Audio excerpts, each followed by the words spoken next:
ఢిల్లీలోని ఎర్రకోట పేలుడు ఘటనతో జైషే మహమ్మద్ మహిళా విభాగం కుట్రలు తెరపైకి వస్తున్నాయి.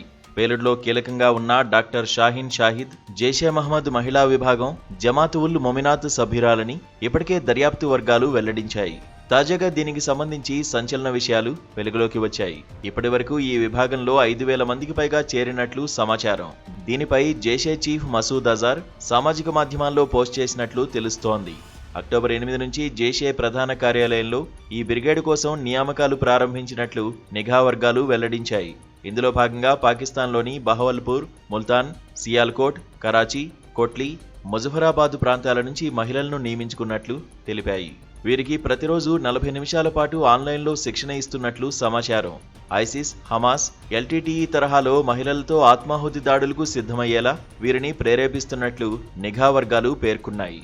ఇందుకోసం ఒక్కో మహిళ నుంచి 500 రూపాయల చొప్పున విరాళాలు కూడా సేకరించినట్లు తెలుస్తోంది. ఇక జైషేలో పురుష ఉగ్రవాదుల తరహాలోనే మహిళలకు కూడా కఠిన శిక్షణ ఇస్తున్నట్లు తెలుస్తోంది.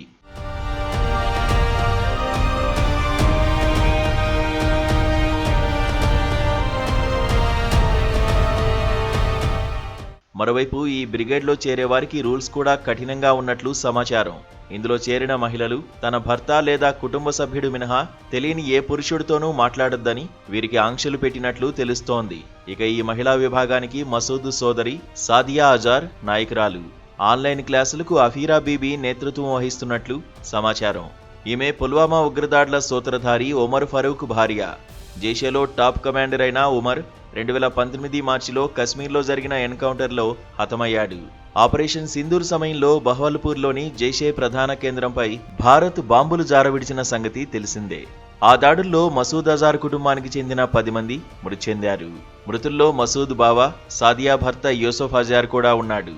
ఈ ఊహించని దెబ్బ నుంచి కోలుకునేందుకు ప్రయత్నిస్తోన్న అజార్ ముఠా కొత్త పన్నాగాలకు తెరతీసింది. ఈ క్రమంలోనే మహిళా బ్రిగేడ్ను ఏర్పాటు చేసినట్లు నిఘా వర్గాలు వెల్లడించాయి. కాగా దేశ రాజధాని ఢిల్లీలో నవంబర్ 10న సాయంత్రం ఎర్రకోట వద్ద జరిగిన భారీ కారు పేలుడుతో ఒక్కసారిగా భీతిల్లిపోయింది. రద్దీగా ఉండే లాల్ ఖిలా మెట్రో స్టేషన్ సిగ్నల్ వద్ద ఆగిన వాహనంలో జరిగిన ఈ విస్ఫోటనం 13 మంది ప్రాణాలను బలిగొనగా 20 మందికి పైగా తీవ్ర గాయాల పాలయ్యారు.